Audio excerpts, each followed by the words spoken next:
fucking shit, these reviews are delicious.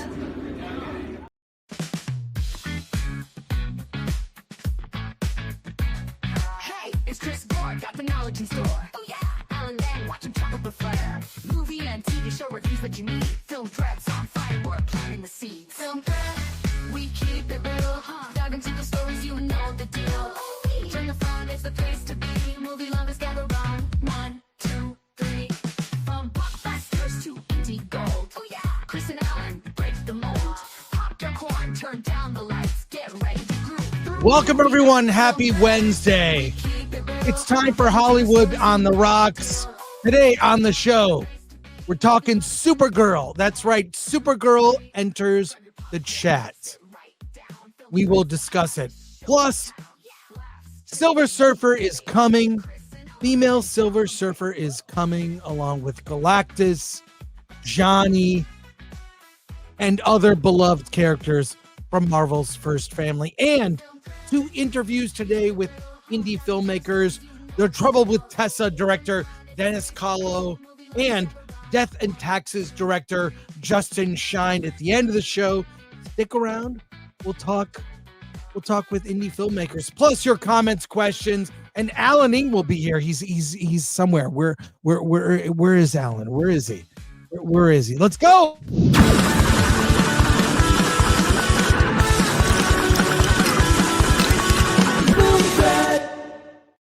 Oh God. Hello, everyone. Let me introduce myself. My name is A.I. Allen, and unless I have a malfunction, I will search for Alan. Alan. Looks like Al Allen. It does look like Al. You know what? I kind of like AI Allen better. Yeah, I like Al Allen better. You do. You like Al Allen. No, it's good. It's good. Yeah. So, hey, so much going on. We got to get to it. So we are going to do some quick comments and launch into our first topic. We have some trailers that have dropped, but I'm going to throw that up there while we're reading comments and saying hi to everybody and happy Wednesday. Here we go. Oh, sorry. Crunt 9789. There is oh, by the way, big announcement. We're not reading these numbers. The reason is, I think Lori explained it. They added numbers to people's names. I don't know. In the interest of just moving the show along, we're going to read your name, but your number, this isn't Logan 5 and Jessica 6 under the domes in Logan's Run, where everyone gets a number. This isn't that. We will read your name, but not the numbers, because I feel like that's they kind of force these numbers on people. So we will be 17. Yeah. We're not Lex Luthor with Ultraman trying to beat up Superman. L51. I think you hate the movie more now. G69. The more I think about it, the more I do. Anyways, sorry, Alan, interrupt. All right, here we go. There is a threat of film soonish. How terrible. Best keep an eye on it. Thank you, Crunt. John Man 025. Alan and Chris, I was surprised to see your names on the Young Americans Foundation upcoming conference, making big moves. Boys, congrats. I have never been, and I honestly never heard of that organization. Neither have I. But I'm happy to participate. And Gary from Nerdrotic will be there along with Drinker. So I don't know how Alan and I got on the list, but we're going. I can tell you how. We got on the list first. Yes, we did. So yeah, if you're there, come see us. We'll promote it. In Washington, D.C. I'm looking forward to it. Sons in Shadowcast. Hail chat. We have Chris on a clothing count this afternoon. He is running naked on the Nooner. There was a camera malfunction on the Nooner that I have no idea why. My camera was like 240p or something. Something was wrong with the camera. Now it's working. So I don't know what's up. Thanks. Did you look naked? Is that the deal? I was not. I was wearing the same shirt I am now. Okay. This is from Palm, I think. Everyone take a drink. Hey, take a drink. Yeah, I want to take a drink each Yeah, time yeah. Alan. Everyone, take a drink each time Alan is interrupted. I want everyone to get drunk Yes. and have fun. And finally, From Lord Thothy 709857. Like, share, subscribe, hit that bell for notifications, sign up as a member, join us on X, Discord, Rumble, and Instagram. Buy our merch at https://shop.filmthread.com/ Yeah, I think you only need to say shop.filmthread.com. yeah, shop.film. Hey, yeah, and if there is a number, Alan could just add Lord Thoth 69. That's it. There we go. But by popular demand, our Funeral for a Franchise shirt is back for a limited time. It's back. Mugs, hoodies, shirt. Get it now before it goes away. Is there a reason? Because it's the 1 year anniversary of our Star Wars funeral. Okay. All right. And also it's convention season. So summer merch, Star Wars merch, and next month it's the spirit of Halloween here at Film Thread. Our Halloween merch rolls out in August. So keep an eye on our shop page there. Atomic Glory just doing amazing work. Maybe like a blood splatter shirt, like as if someone had just stabbed you in the heart. Yeah, we'll do a whole bunch of designs. Yeah. So, but let's start with our first topic. Are you a Pixar fan, Alan? I was until Elio. Yeah, you and me both. There was a teaser at the end of Elio. It was a very short teaser for Pixar's new film, Hoppers. Coming out in a year. They tend to promote this early. We now have a full trailer. Would you like to see the trailer for Hoppers, Alan? Yeah, well, I hope it's better than an end credit scene at the end of Elio. But yeah, let's do this. It can only be better. Here it is. I have not seen it. So here we go. We've done it, Mabel. After years of work, this revolutionary technology gives us unprecedented access to the animal world. We put this into this. Yes, this into this. This into this. So let me get this straight. You created a fake animal. Yes. Which makes the other animals think you're an animal. Yes! Guys, this is like Avatar. This is nothing like Avatar. Mabel, be careful!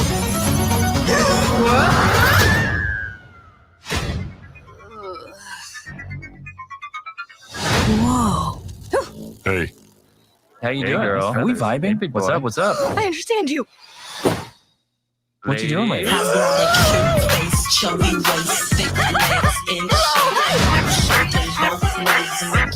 And they were in the same den. No. Nice sunny spot you got here. Uh-huh.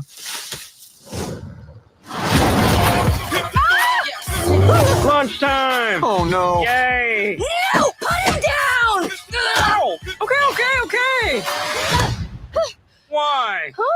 What? Why what? Why would I save his life? Yeah. Yeah, why would you do that? Wait, what? But she was gonna eat you. Well, yeah, she caught me. It's pond rules. Mm-hmm. Pond rules. Wait, I'm confused. How could you be cool with that? I mean, she's got to eat someone. So, do you still want to? Uh-uh. That's weird now. Listen to me. We do not use hopping technology to upset the natural order. She found the button. I like the concept. The concept is interesting. A person goes into an animal body and can interact with the animal world. I mean, they do call out that it's pretty much Avatar. Yeah, I mean, it is Avatar, and they're copying Avatar. And well, Alan, you are a big fan, so what do you think? Okay, A is I don't know what's going on with Pixar character design, but it's not getting any better from Elio.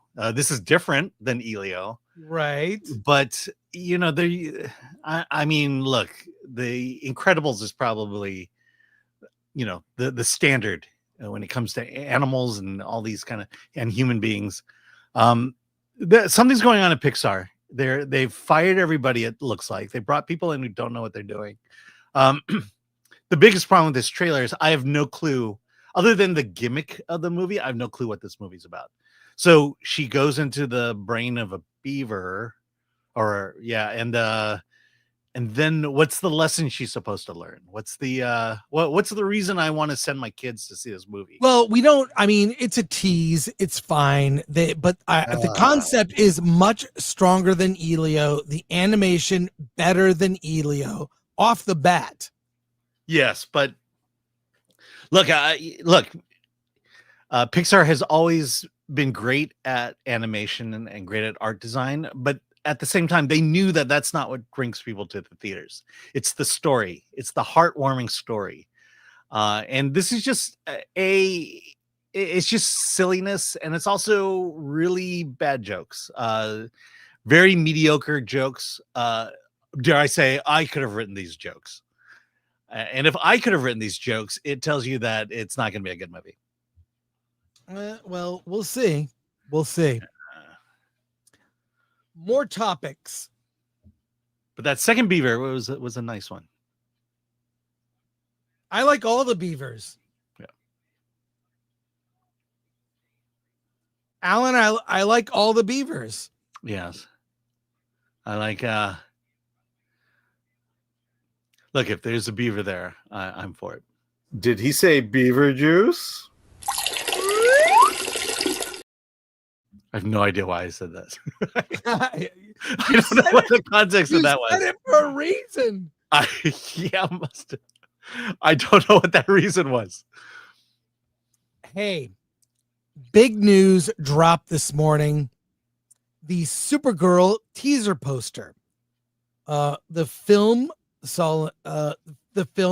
is the story of Supergirl. We saw a tease with her at the end of Superman. He shows up at the end to collect her dog.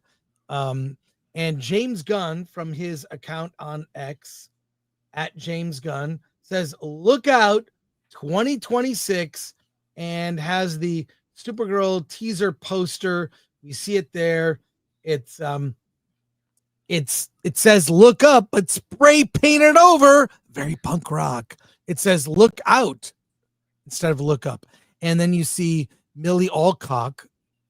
Millie Alcock. Am I pronouncing that correctly, Alan? You probably are. Wearing what I think is I like her Supergirl costume. I like it. And I think this teaser poster, it's fine. It's a great, 1 week after Superman opens, guess what we get in 1 year? Supergirl. If they continue this trend, one superhero movie a year, they're not flooding the market. It's special. We got Superman 2025, Supergirl 2026. Wonder Woman has been fast tracked. We'll go to that next, maybe 2027, then maybe Batman 2028, and then Justice League 2029. If this is the path they're going, and anything offshoot will be animated or on Max, if this is the strategy, it's I think it could work. It could work. Now, this setting aside the fact that I didn't love Superman, and the more I think about it, the less I like it. And I also think that the movie will not age as well as, say, Man of Steel. But for a first look at Supergirl, it's fine. It's fine. What do you think, Alan? Yeah. Three things. It needs misogyny, it needs nudity, and it needs the male gaze. That's how this movie will succeed. I think you're thinking of a different director. That would be Axel Braun. Yes, is the director you're thinking of. But no, it's fine. I like that it's they didn't promote Supergirl at all. Just that it existed. It was being shot. But they announced her as a cast member. A few social posts. They focused on Superman. That's the focus. And if by all accounts, by the way, from Valiant Renegade, Superman is actually doing pretty well. The Tuesday was insane. Yeah, I believe the Monday was as well. I think he said Monday was 12 million, which is pretty good for a Monday. And Tuesday, it's discount Tuesday, 17 million. Wow. So people were waiting for the matinees to maybe they said, I'm not going first weekend, I'll go matinee with my kids. And the out of the theater cinema score is A-, which is very good. So I still think the second weekend drop we need to see. We really can't, make really any predictions. Right. But I just don't think the average person is hung up on the things that everyone that the nerd sphere is so upset about. Right. They're not hung up on Jor-El. Yeah. Superman's dad, bad. Okay. Move on. I mean, he's already got good parents who are still alive at this point. Exactly. Yeah. But look, my only issue is, you're following up Superman with basically an unlikable protagonist. And I just don't think that's the right direction to go with the second movie. I think the movie deserves to exist. I think Supergirl as a unlikable protagonist is a good idea. I'm just not sure about it being the second movie. Because this is the 1-2 punch, and this is the second punch, but look, who am I? I'm just a critic. I'm just a pundit of culture. A related story. It's a new day for DC. Wonder Woman fast track. This is from Variety. Alan, I believe you have the notes. Story. I will bring it up for you here, but I think this strategy of following up fast tracking Wonder Woman, and look for Wonder Woman to have some interesting casting. I think we will get someone. I think Wonder Woman's always been sort of a foreigner. I liked Gal Gadot, even though people question her acting. I do like that the character had an accent, right? She's from another world. She wasn't American. Yeah, she wasn't American. So I like that. I like that take. She has I never thought about that. She should have an accent. She's from another faraway place. I expect they will, because they have a lot of fans, DC fans in South America. They will cast a South American, an actress from that region of the world. Just a prediction. And there's some very good candidates already being floated around. Yes, one has the last name of Zegler. Yeah, that's not going to happen. I think that's a no. But tell me what's in this story. A new day for DC, breaking down Superman salaries, budgets, and more as studio fast tracks Wonder Woman and its future. Yes, here we go. At the Superman premiere, DC Studios co-chief Peter Safran signaled that Wonder Woman may be the next major push for the studio's new cinematic universe. While Safran publicly thanked Warner Brothers Discovery CEO David Zaslav for his faith and trust in James Gunn and me to make this movie to kickstart the new era of DC, insiders revealed that a new Wonder Woman film is already being fast-tracked. Though no sequel for Superman has been announced yet, a source told Variety the studio is fast-tracking a Wonder Woman movie, suggesting Warner Brothers is keen on reigniting the most recognizable hero. This aligns with Safran's comments that Superman is just the first step in a broader 10-year plan, adding the DC vision is clear. The momentum is real, and it couldn't be more excited for what's ahead. That's why we're fast-tracking a Wonder Woman movie. I'm just adding that because I keep reading that over and over again. As Safran and Gunn orchestrate the new DC reviving Wonder Woman, which is being fast-tracked, could be a key pillar, especially with fan anticipation of the character's return after Wonder Woman 1984. While Gal Gadot will reprise the role remains uncertain, but the project is part of the studio's broader strategy to stabilize the franchise following Superman's mixed but respectable box office. Well, look, Gal Gadot is not playing this character. No, she's not. Not at all. Sorry, not going to happen. But you could do some really interesting things. So I expect, again, it'll be someone younger, someone maybe from, a foreign actress. Mhm. And we saw how it worked with Gal Gadot. Although I love that video, maybe Atomic Glory, you can find it, of a young woman imitates Gal Gadot's acting. Oh, yeah.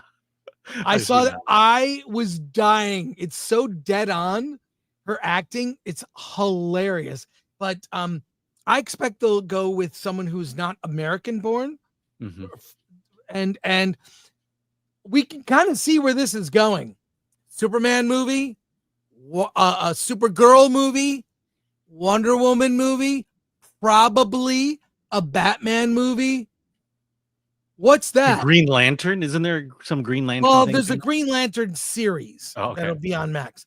They're introducing characters in their individual films while building out the world. This is going to build up to Justice League. It's simple. They're basically copying Marvel's original plan for phase 1, 2, and 3. Mhm. Individual character movies. You've got you've got Max. The Lantern show could be very good. So they're giving basically every one of these movies. I said this on the Nooner. Every one of these movies is a DC Universe film featuring said character. So, Superman 2025 is DC Universe featuring Superman. Supergirl will be DC Universe movie part 2 featuring Supergirl. Each of these movies will have one character that's prominent, but it also continues the world leading to an event. And this is not new news. Gunn has talked about this. Yeah, and they're sticking to the core. I mean, Supergirl maybe, but just establish the core. Batman, I guess Aquaman's next. Green Lantern is definitely, they're aside from Clayface, they're really not going after the obscure characters, which is what Marvel has been doing. Well, they got to get to the Trinity quick. Sorry. Exactly. Yeah. I mean, I think Batman's the biggest question because you do have the Matt Reeves version, and then you're going to introduce the James Gunn version. Right. I don't know how they're going to do that. Yeah. Well, they're going to do it by putting Wonder Woman first and fast tracking it. I'll just say that Marvel was pretty spectacular when they only did 2 movies a year. Rushing things because you need to catch the momentum is not always the best idea. Yeah. Well, less is more.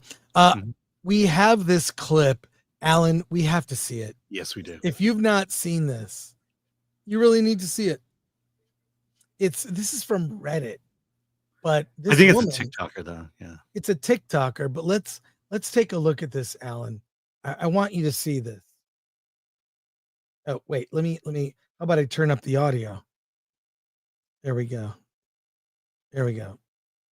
Max Lord, you're putting yourself and everyone in grave danger. I need you to give me the stone.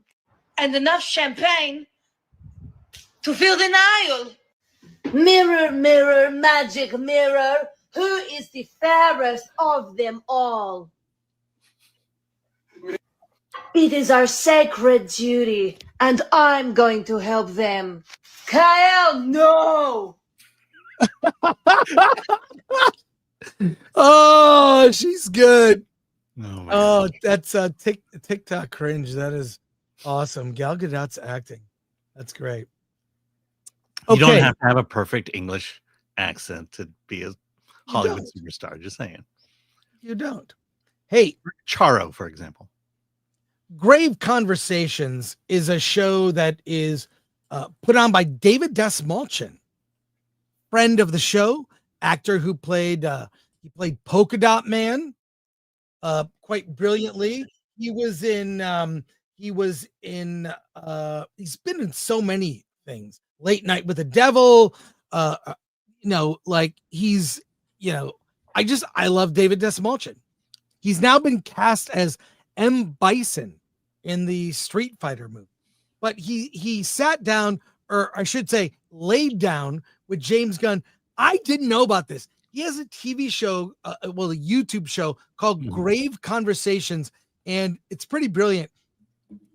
He does interviews with people while laying in a coffin, and the show itself is sponsored by a coffin manufacturer. And James Gunn appeared on the show. I'm going to play some of this, a real quick clip here, but check out the whole video with the interview with David. James Gunn, I have to give him, he's better at these off the cuff, more relaxed situations than on the red carpet or rehearsed stuff. And obviously David and him are good friends. So let's watch this. Revelations quintabid. If you could have dinner with a supervillain, living or dead, who would it be and why? You can have up to 3. Up to 3. Well, Batmite, Lex Luthor. What are you laughing about? I'm just excited. You're excited for my next one? I'm excited for your answer. Yeah. I want to see Absorbing Man. Oh, he's Marvel, but that's fine. Still would like to see him absorb some stuff. Where would you take him? To Via Veneto. You took me there once. That's very nice. It's a very good restaurant. Very good restaurant. It was delicious. Batman was still first. So don't make this about me choosing a Marvel. No, it's about Batmite was the first on the tip of your tongue. Yeah, Batmite I'd do anything to hang out with that little freak. He will introduce Batmite into Batman. Now, as I was talking with Ryan Cannell earlier this week, it could be Batman high on drugs. Maybe Batman was drugged. He sees a vision. Really? He sees a little Batmite. It's a weird dream.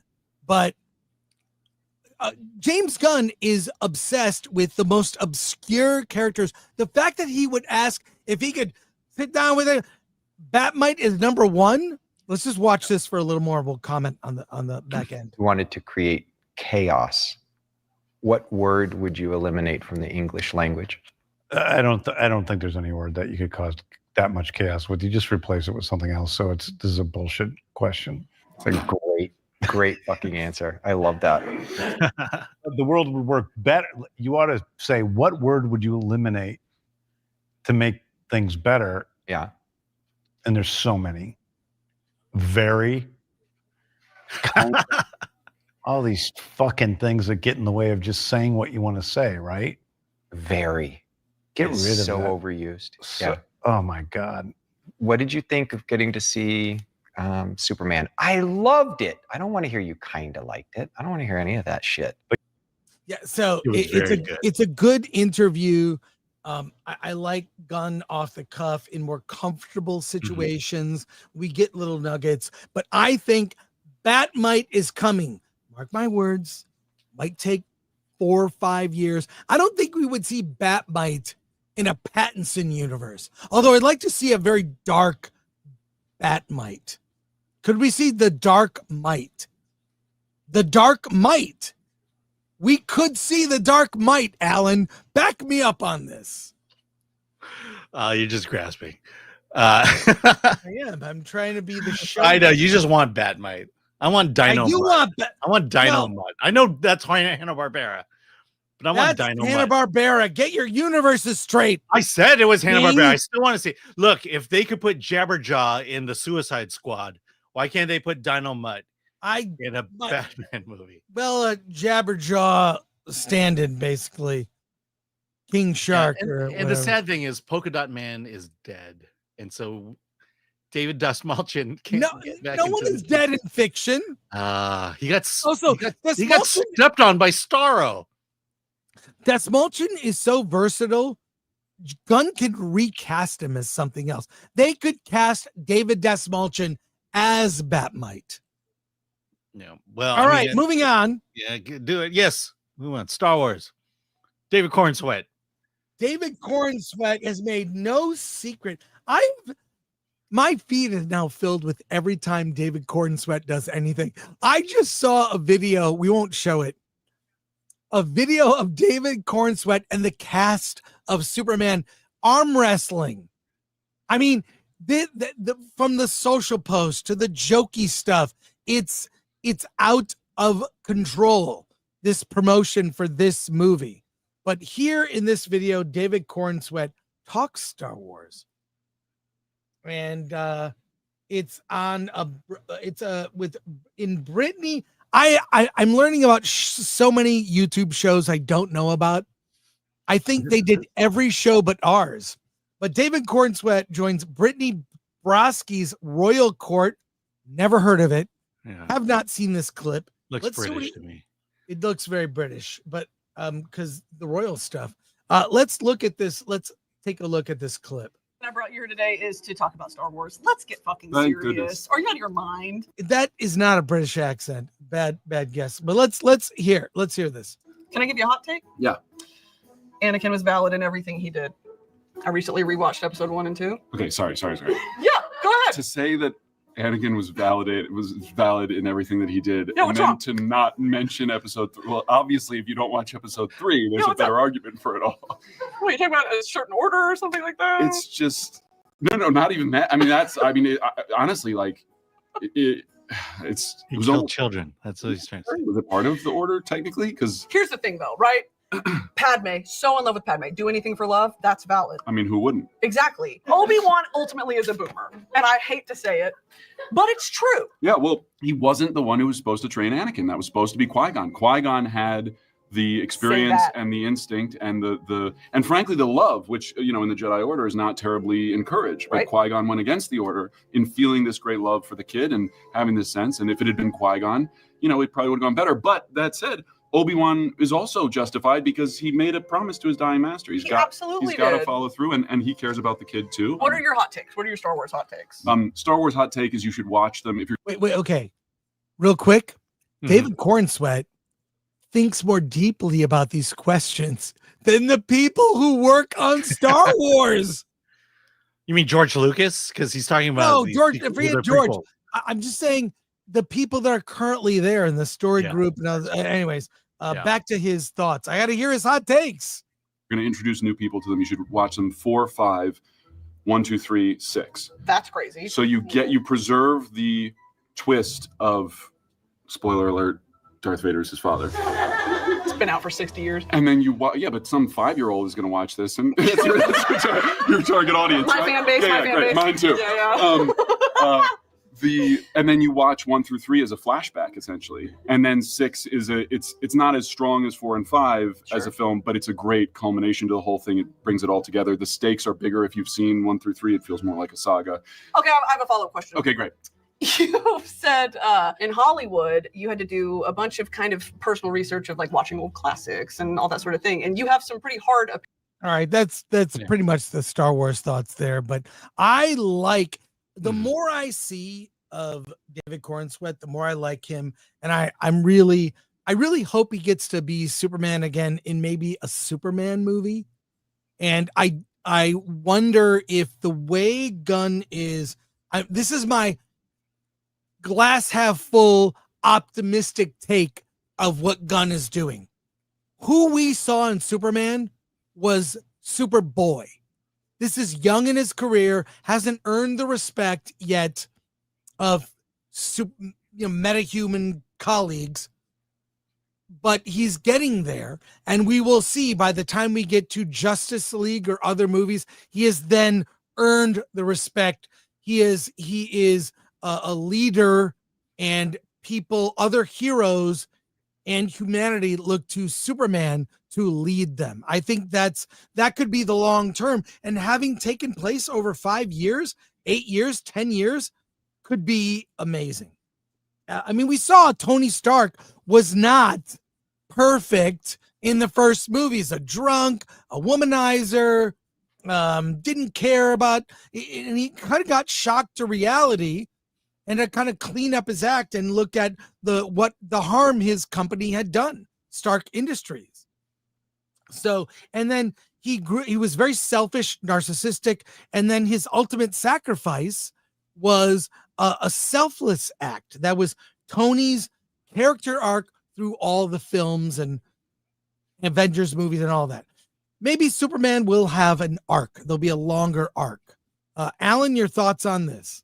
Yeah, I like. I've mentioned it on Versus, but what I like about Superman is his values, goodness, kindness. That's not a Gunn character. You watch a James Gunn movie, you don't see that person, that Boy Scout, the one who is devoted and dedicated to doing right, doing justice, being kind. And I really like the fact that that's what makes Superman stand out.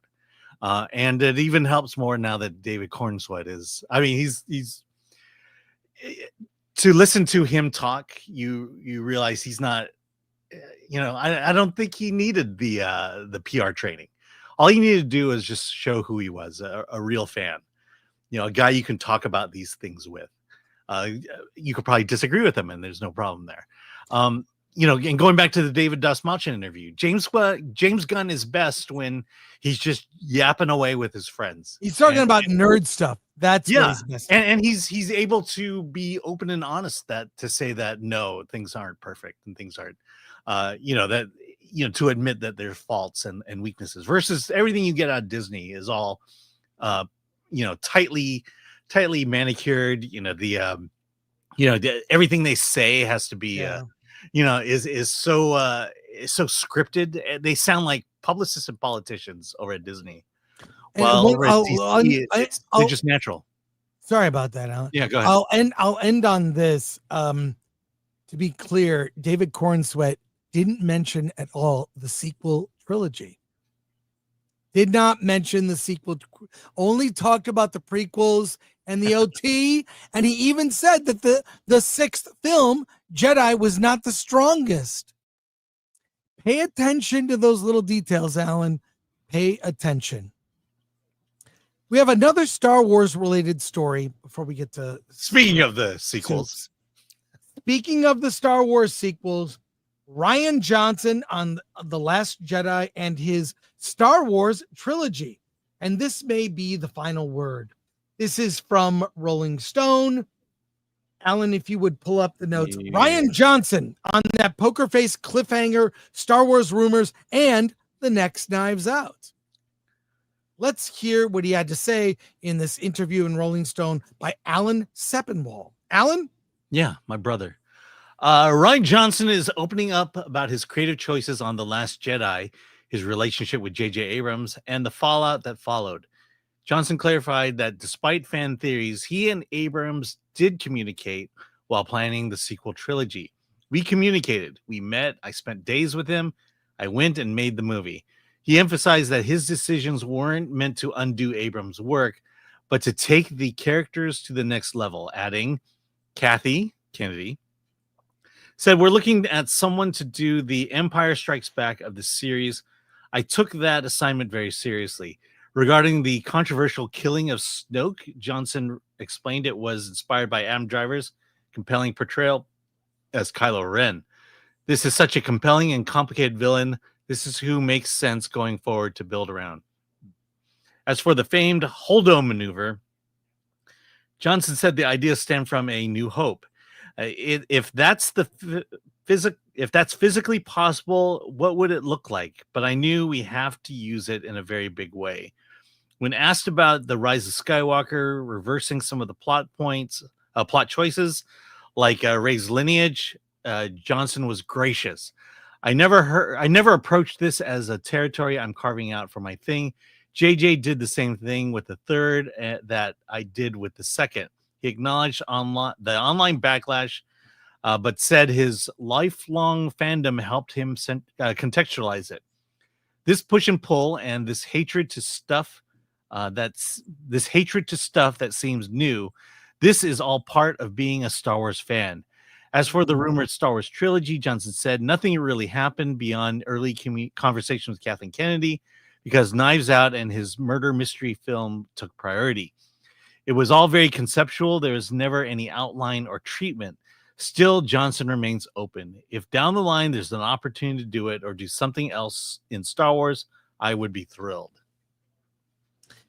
Yeah, I mean, look, it's a very low bar, but The Last Jedi is the best of the sequel films. Yes. Looking back, looking back, is this controversial? May be controversial. Yeah, it is. People really hate The Last Jedi. They hate them, and I don't see how you like Force Awakens. Force Awakens is terrible, and Rise of Skywalker is worse. It's cringe. It's awful. At least Last Jedi had good ideas. It explored good ideas. I thought it was the execution, like showing Luke's character change in a flashback is we need to see why Luke decided to leave, exercise himself from society, from his sister, his nephew. Like, just that he did that, like, it felt like it wasn't the heart of the character. He would not do that to his friends. And he ultimately never left that island. I'm sorry, spoiler alert, never left that island. And yes, I'm not saying, look, I'm not going to sit here and defend the movie. I felt at the time, I thought it was going somewhere because I so despised and disliked Force Awakens. While I saw all my friends praising it, I'm like, you like that? The way I would point out the way Han Solo went out, what's going on with the universe. There were a bunch of things I despised about Force Awakens. And then Last Jedi was like, oh, maybe there's a plan. They're gonna bring it home. They know what they're doing. That third movie, not only the last in the trilogy, the last in the trilogy of trilogies.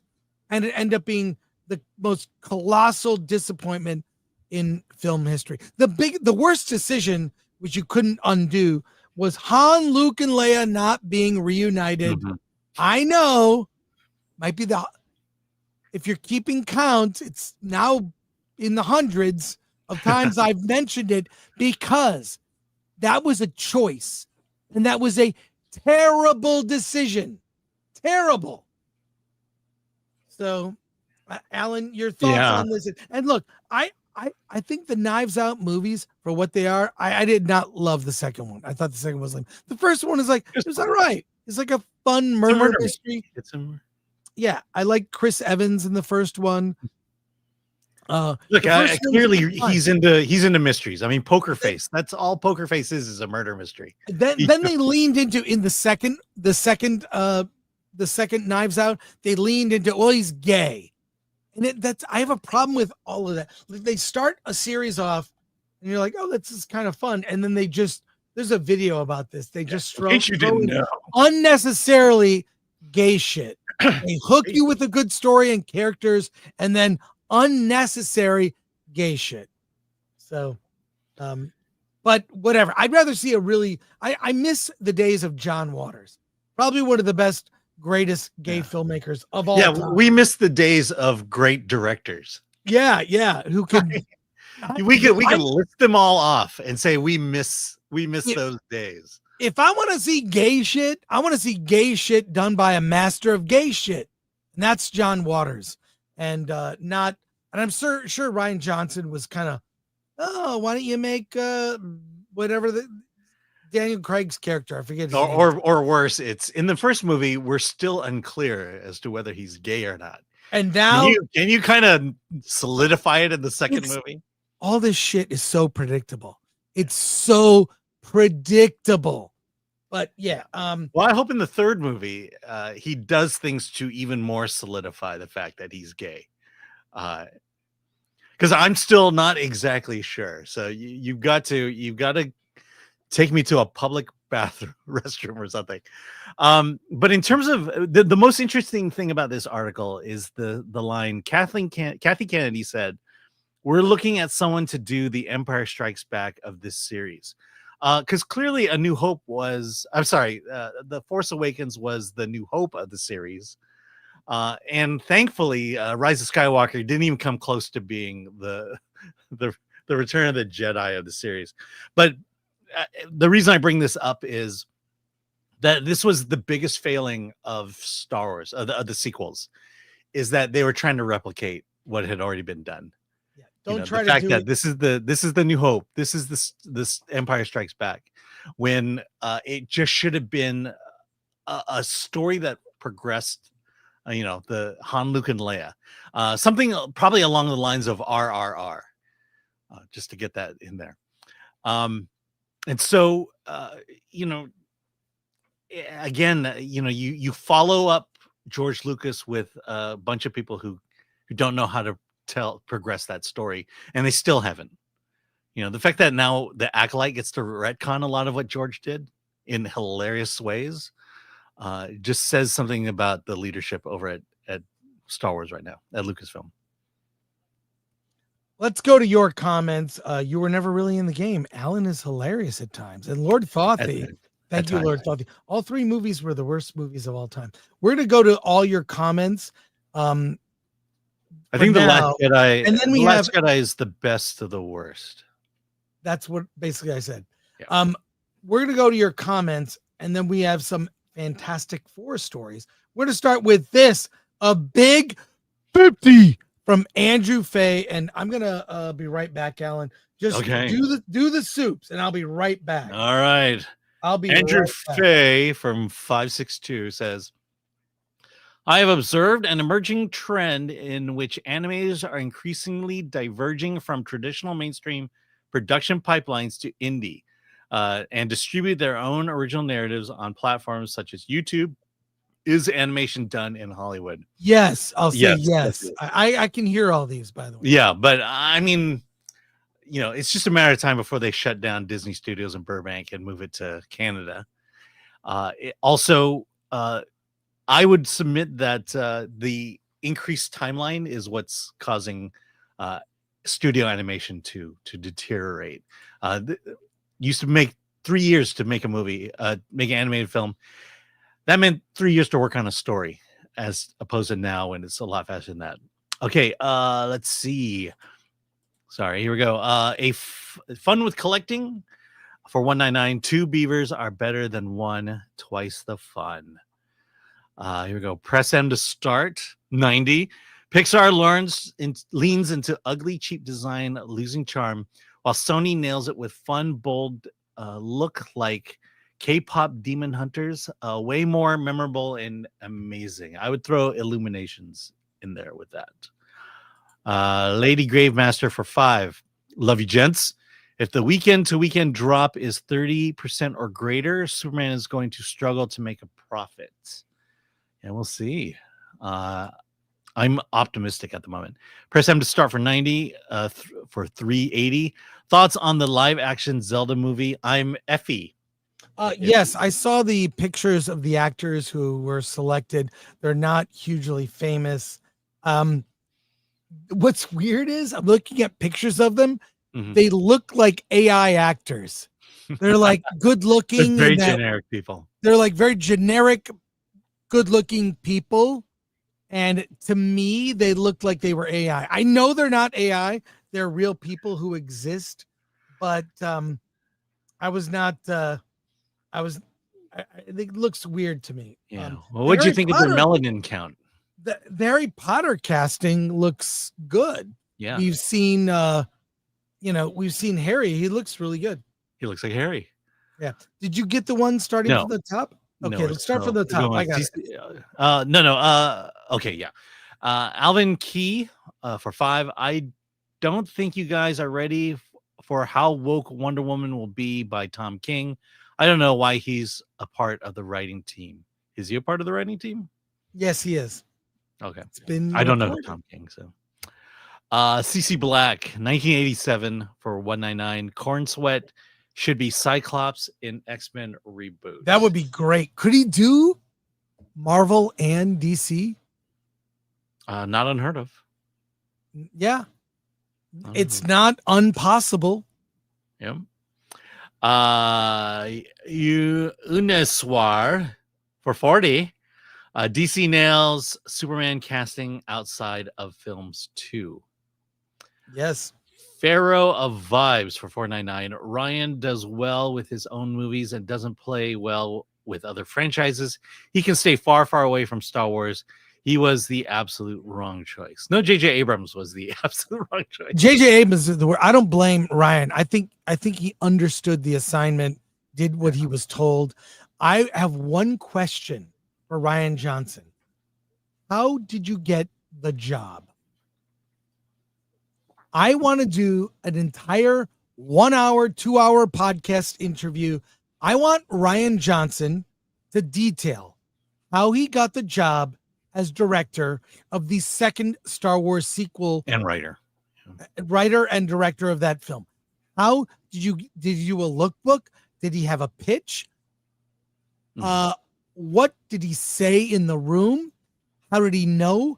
I want every detail. I think it will say a lot about modern Hollywood and how it works. Jean Hu's gifted 5 Film Time memberships. Thank you, Sean Hu. And thank you, members. Check out our members only video content. In fact, I have an interview I have to upload today. But go to the members only videos.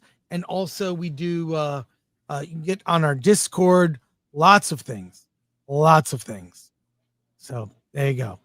Hey, let's talk Fantastic Four, Alan. There is an animated, did you know about this?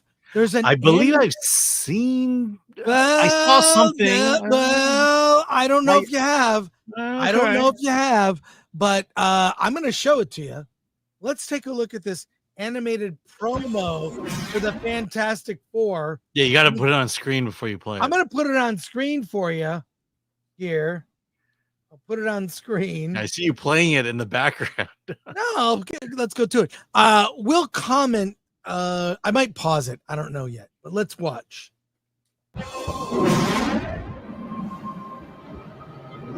The Fantastic Four is the world's most famous family. 4 daring astronauts who boldly explored beyond the... Wait, the Thing already has his powers. And I really dislike... Well, hang on a sec. ...stars when they were struck with cosmic turbulence. And... See, he's already the Thing, and then he gets struck with cosmic rays, and then turns into the Thing? No, he was already the Thing. And then he got struck with the cosmic rays. And then got powers. This is a kind of a mess up. He became a chef because of the cosmic rays. He should be Ben Grimm and then turn into the Thing, transform. I have another problem. Okay. Just a sec. Gained fantastic powers. The brilliant Reed. Yeah, I don't like the mustache. Give me grizzled Reed Richards after being in the lab for 2 days straight, no sleep. He's grizzled. He never had a mustache. They are retconning the character. Yeah, well, also, by the way, look at the way they colored Johnny and Sue and Reed. He's a little darker. No, look. Richards stretches his body and mind as Mr. Fantastic.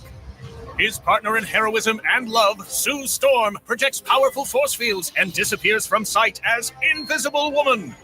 Sue's brother, Johnny Storm, lights up... I will say, I've always loved the way they portray Human Torch with those lines. Yeah. I used to draw this when I was a kid. He's one of the characters I could draw. Human Torch. Those lines that show he's on fire. I always thought that was so cool. Yeah. A lot easier than Spider-Man, that's for sure. Yeah. The sky as Human Torch. And teammate and family friend Ben Grimm is the Thing. A rocky powerhouse with a heart of gold. I don't like the Thing in like a full costume. He doesn't need a full costume. Give me the Thing in a Speedo. I want to see rock muscles. Just makes sense. Together they are. This animation style sucks, by the way.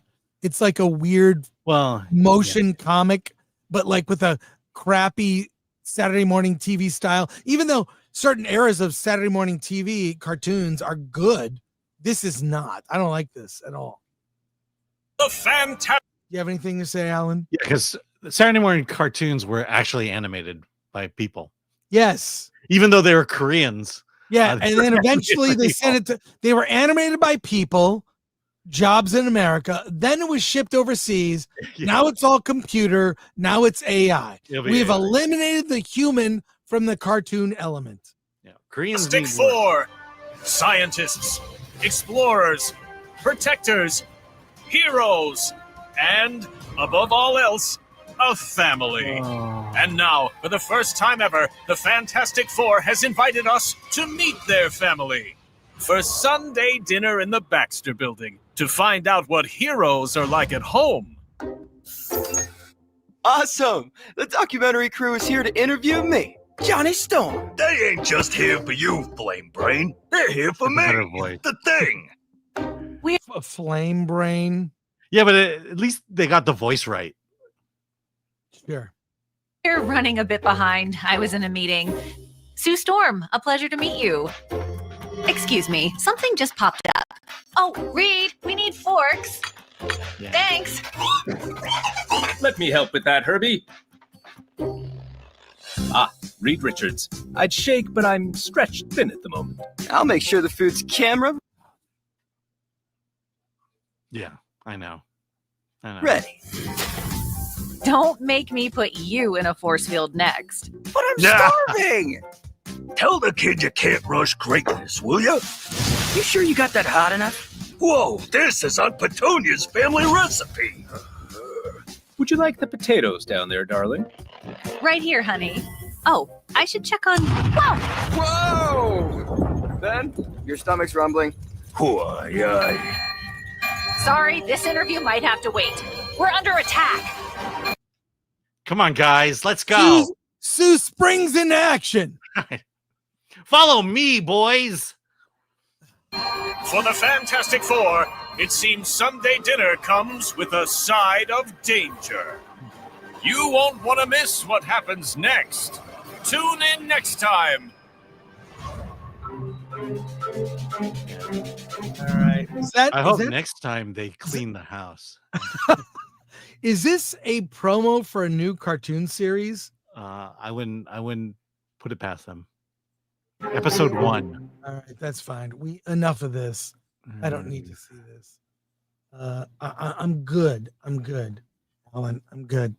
I just get the sense that they think kids are stupid. That they're really working hard to talk down to kids. You know, just kids understand superheroes, but give us a real superhero story. We don't need bad jokes. We don't need them making dinner. I get it. It's for the movie, and honestly, this is all we've seen of the movie is at home. Let's go to comments here. Caveat ties: women doing business, men doing housework. Yeah, the like Reed setting the table was like, yeah, or Johnny cooking the chicken. Damien C. That animated promo is done so kids would ask their parents to take them to see the movie. It's marketing manipulation. But will kids ask their parents after seeing that? Garth Knight returns. Pervert stashes must be banned. What'd you say? Pervert stashes must be banned. I think you had a Freudian slip. You said something else. Yes. Okay. I won't dwell on it. Christopher Moonlight Productions. Hollywood makes me scream internally. Yeah. Yeah. Tell me about it. Tell me about it. We talk about this every week. Yeah, exactly. Yeah. Hum the theme to Sherlock Holmes right now. Sherlock Holmes, do do do do do. Sherlock Holmes, do do do do. Sherlock Holmes, do do do do do. Sherlock Holmes, do do do do. Sherlock Holmes, do do do do do. Sherlock Holmes, do do do do. Sherlock Holmes, do do do do.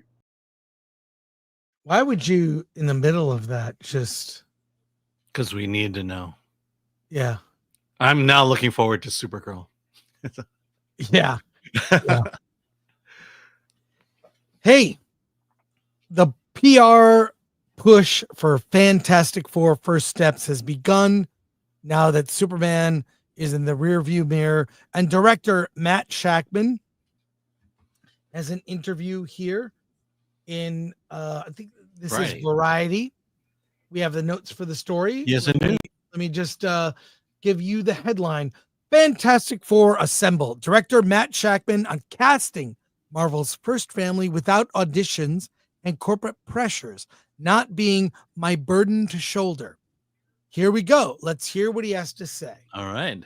Matt, the Shakman, made clear that despite the immense corporate expectations on the film, he didn't let studio pressures dictate his creative process, particularly when it came to casting. Corporate pressures aren't my burden to shoulder, Shakman said, brushing off the financial and cultural stakes Marvel Studios placed on the film, which is set to reset the MCU's future and feed directly into Avengers Doomsday. Shakman also surprised many by casting the film's core team, Pedro Pascal, Vanessa Kirby, Joseph Quinn, and even Moss Bachrach, without formal auditions or chemistry reads. I've never done that in casting plays either. Shakman said, I believe in finding people who I have an instinct for the part. He trusted his gut, formed through the decades of theater and television, saying great actors create great chemistry. Shakman admitted that casting Reed Richards, aka Mr. Fantastic, was the most difficult of all the roles. He goes from being the nerdy scientist who's locked away in a lab to a husband and the father who do anything to protect his family, to the guy who's leading the Avengers, Shakman explained.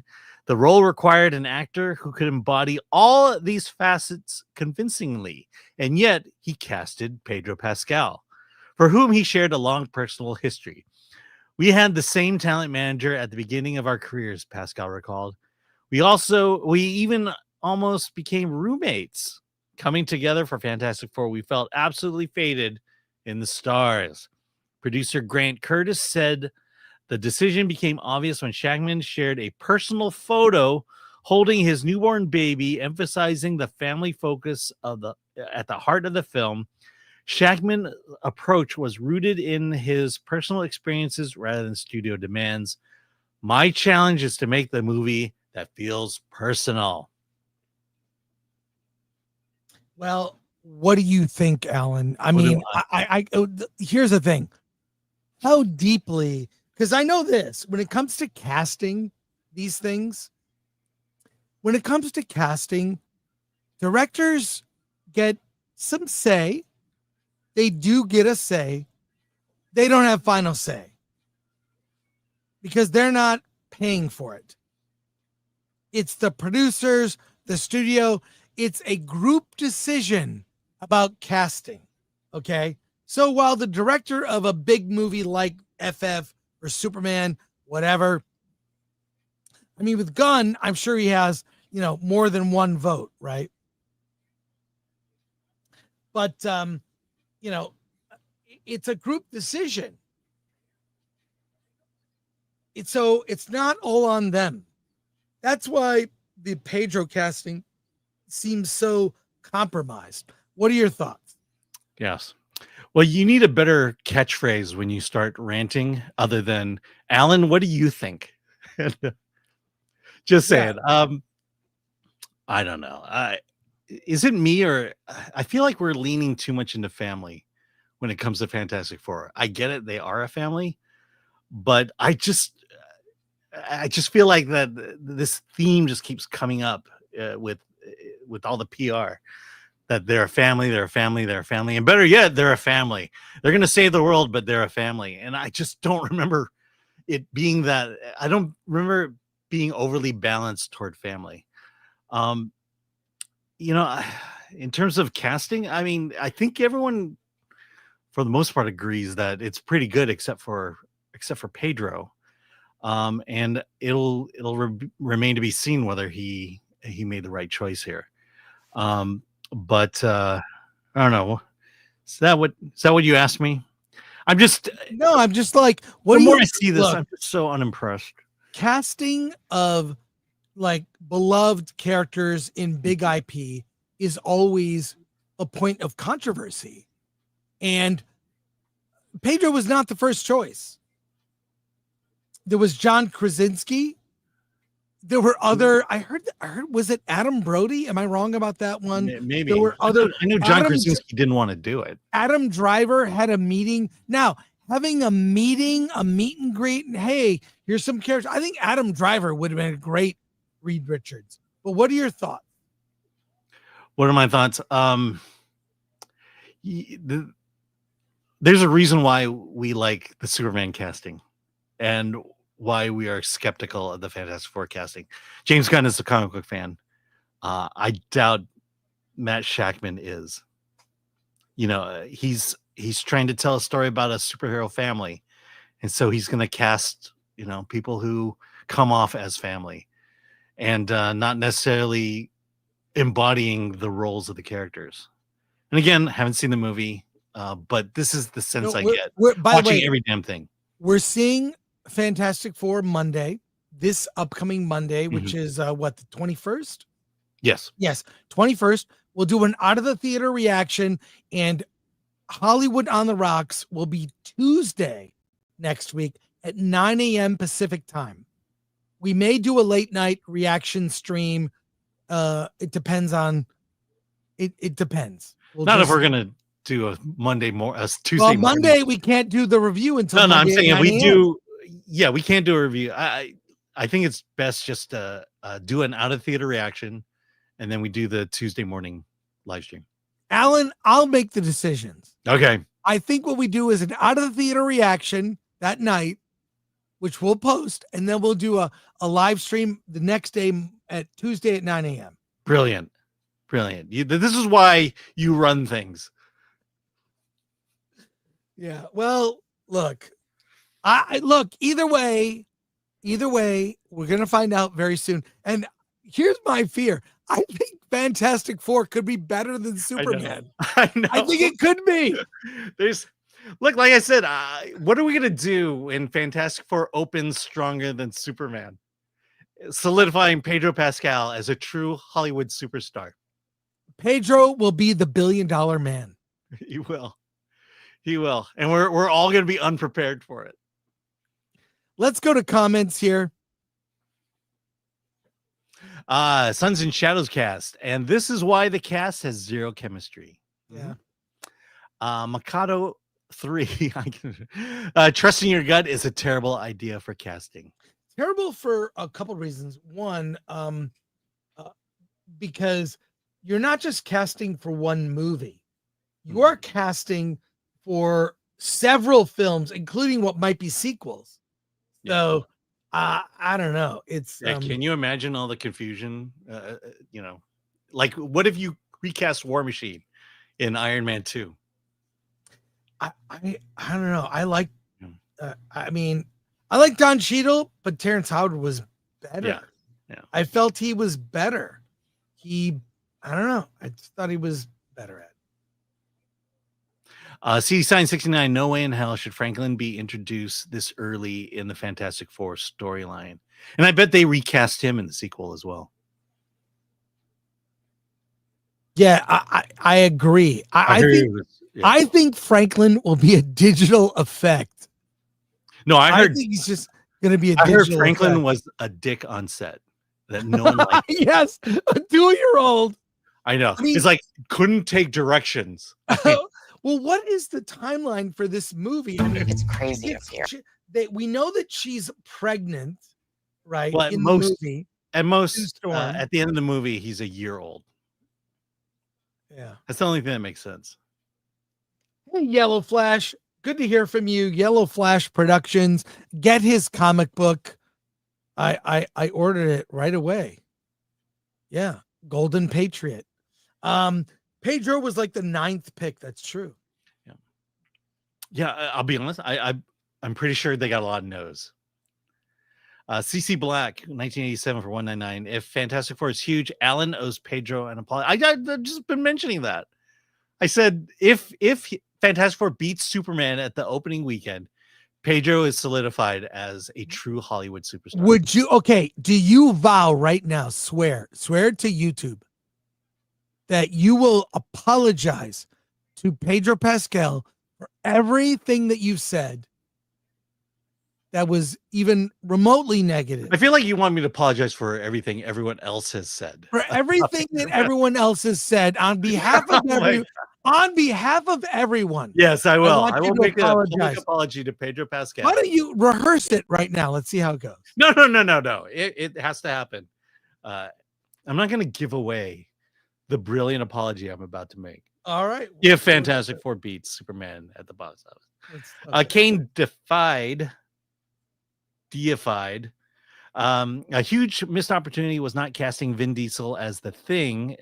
He was already one of FF's franchise, Fast and Furious, and we know how much he takes family seriously. It's all about family. Would have made him $1 billion. He's in the Guardians of the Galaxy. Yeah, no, I'm not going to put him in Fantastic. I like Vin Diesel. He's already in a Marvel team. You don't have to put him in another one. Well, just as the voice, he actually could have done Ben Grimm. You could have. You ever seen that movie? You ever seen that That movie? would have been a great choice. Have you ever seen that movie where Vin Diesel plays a lawyer and he has hair? Yes, Find Me Guilty. I love that one. It's the weirdest movie. It's just bizarre. It's like, oh wow, Vin Diesel has range. All right, hey, we have more stories, but what we like to do on this show is we like to introduce you to indie filmmakers. Why do we do that? Because so many great indie movies are being made these days, and we like to promote them and let you know about them. You know, we can talk Marvel and Star Wars all day, but it's important to diversify your media diet and watch other stuff. So we like to interview indie filmmakers, and let's see. We don't have the complete thing here. It's Bethany Wilson, I think. Dennis Cahlo. We have the director, Dennis Cahlo of The Trouble with Tessa. Let's talk to him. And someone else who's joined. This was a surprise to me, but let's have them join the show. Alan, you ready? Yes.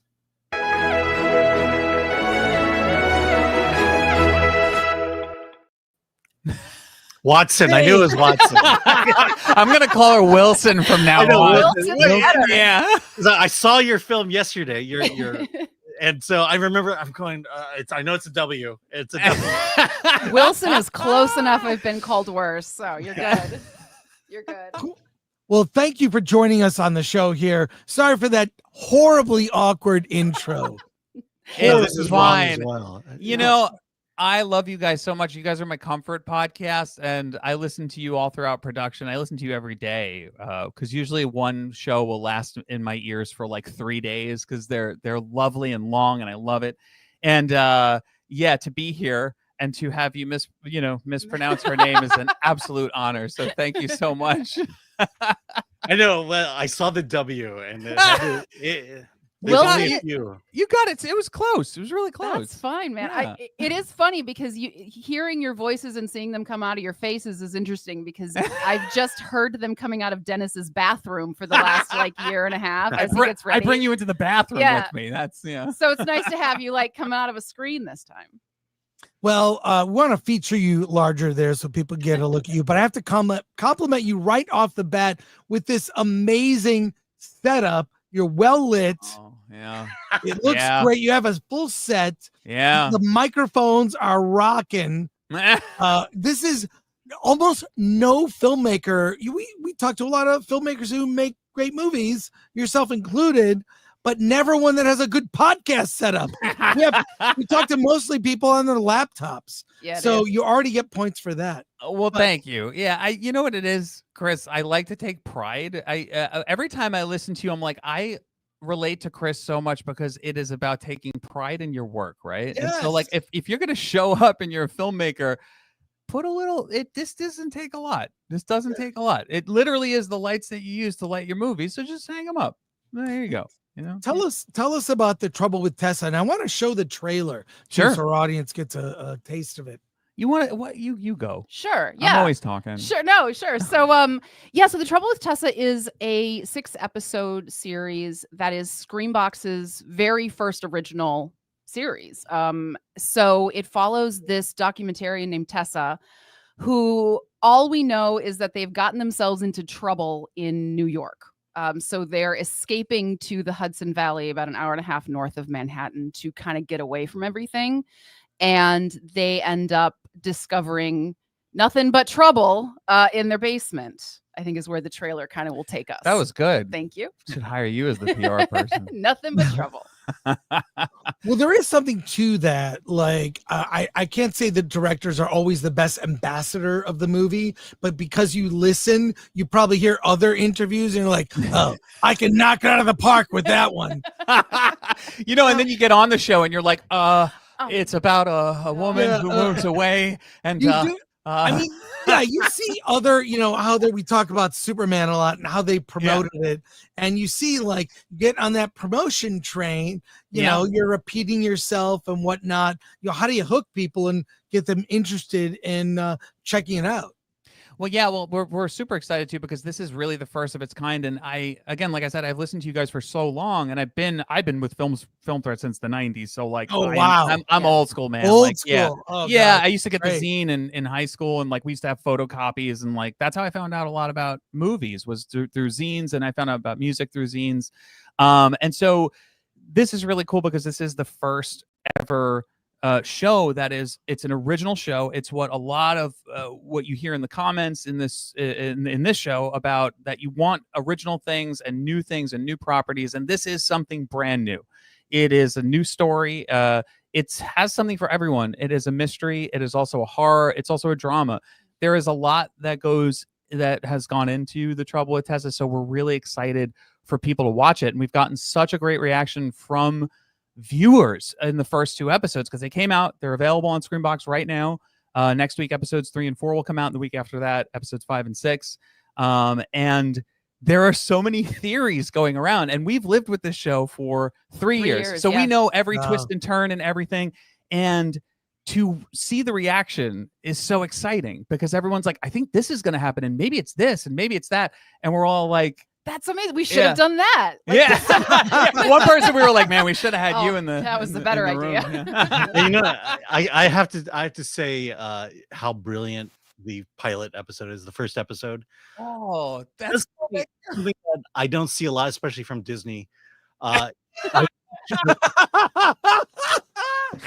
No. Character. I understand where the character came from. I understand the world she has been dropped into, and I understand where the story is going, kind of. Right. Yeah. Right. Yeah. And it's like,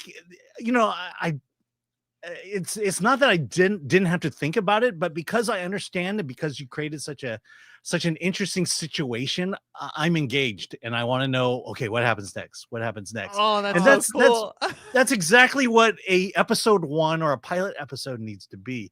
You have to quickly and firmly tell you what's going on, so your audience isn't trying to figure things out. So please take note, Disney. Hire these people. Alan, that's awesome. Huge compliment, because one of the things that Beth and I were talking about when we were writing the show with our head writer William, who is amazing, that he came up with all the lore, he came up with the backstories for Lowry, the history of Lowry. He has like a dossier on the history. Is that I would express my frustration about, like, why does everything feel bad? Everything I watch is like bad. Like they talk, like the exposition feels like we're being talked down to. There wasn't a lot of meat on the bones, and I'm like, there's a way that we can do this, right?